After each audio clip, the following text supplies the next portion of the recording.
Melania and Barron joined Donald Trump at Mar-a-Lago for Easter. First Lady and son fly in on a separate plane as the president spends the seventh weekend of his presidency at Florida retreat.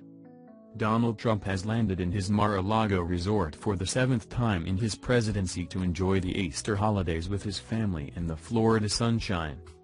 The president boarded Air Force One at the Joint Base Andrews in Maryland outside Washington, D.C. on Thursday before traveling to Palm Beach for the Good Friday holiday and Easter weekend. Air Force One had touched down at Palm Beach International Airport just after 6:30 p.m. First Lady Melania Trump arrived on a separate Air Force plane moments later with his children, Don Jr., Eric, Tiffany, and Barron Trump. White House Chief of Staff Reince Priebus had accompanied Trump to Joint Base Andrews for takeoff but never boarded the jet on Thursday.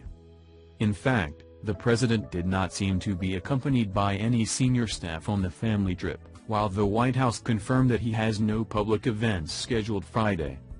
The first family is expected to attend Easter service at the Episcopal Church of Bethesda by the Sea, according to CBS, the same church where Trump and Melania were married in 2005 and most recently attended Christmas Mass.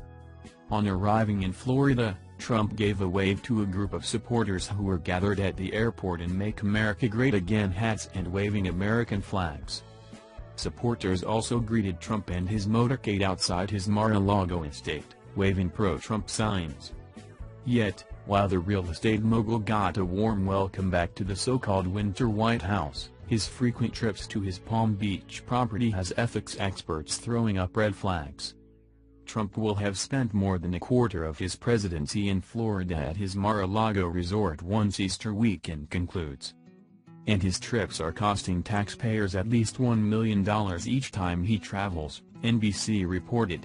The price tag could be as much as $3 million. All the while, Trump is giving the property that charges membership fees of $200,000 free exposure as he parades through with his family and foreign leaders. The network tracked Trump's travel and found that he'd spent 28% of his time en route to, at or returning from Mar-a-Lago in the period between January 20 and April 16. It included his Easter weekend travel and its assessment. Trump leaves again for Palm Beach this afternoon. George W. Bush spent more time on retreats at his Crawford, Texas, ranch in Camp David in his first 3 months in office, 34 days, than Trump will have spent at Mar-a-Lago, 25 days, by the end of the upcoming weekend.